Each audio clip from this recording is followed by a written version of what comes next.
জামাই ষষ্ঠী সকালবেলা, আর এখন বাজে সকাল 7টা। এর মধ্যে আমি বসিয়ে দিয়েছি মাটন, হচ্ছে কড়ার মধ্যে আছে। এই যে মাটন কষা কষা হয়ে গেছে, একদম পুরো কষানো হয়ে গেছে মাটনটা। এবারে জল দিতে হবে। মাটন আলু দিয়ে ধামসা ধামসা আলু দিয়ে মাটন করছি।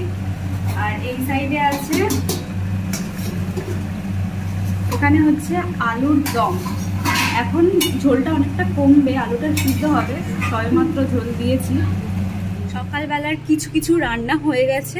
আপাতত কি হয়েছে সেগুলো আমি তোমাদেরকে দেখাই, চলো। আর যেগুলো হয়নি সেগুলোও দেখাচ্ছি, সেগুলো করতে হবে। তারপর পুরো সব কিছু কমপ্লিট হয়ে যাওয়ার পরে সবটা দেখাবো। এখানে আলুর দমটা হয়ে গেছে, সকালবেলার টিফিন আলুর দম আর লুচি। এখানে হয়ে গেছে মাটন ধামসা আলু দিয়ে, এখানে হয়ে গেছে মাছের মাথা দিয়ে ডাল। সবগুলো থেকে খুব ভালো ফ্লেভার বেরোচ্ছে। আর এখানে রাখা আছে চিংড়ি, এটা দিয়ে হবে চিংড়ির মালাইকারি। কাতলা মাছগুলো এখন নুন মাখিয়ে রেখেছি, ভাজবো। আর আছে ইলিশ মাছ। সব রান্নাগুলো যখন হয়ে যাবে, পুরোটা সব কি কি রান্না করলাম সবটা দেখাবো।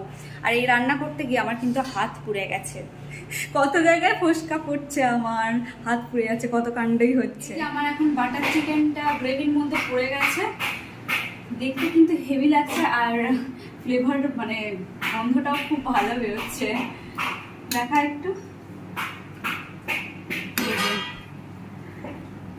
আর একটু বাকি আছে, কিন্তু প্রায় হয়ে এসছে। এবার এটাকে একটু ফুটতে দিতে হবে, ফুটতে দিলেই হয়ে যাবে। এদিকে এখন লুচি ভাজা হবে। এই যে লুচি বেলা হয়ে গেছে, এবার ভাজা হবে। লুচিটা পড়ে গেল তেলের মধ্যে, তেলটা খুবই ফুটছে। গরম গরম লুচি, আর তার সাথে ঝাল ঝাল আলু কষা, না আলুর দম। বাহ, এই ফুলেছে লুচিটা। লুচি ভাজছে আমার দিদি।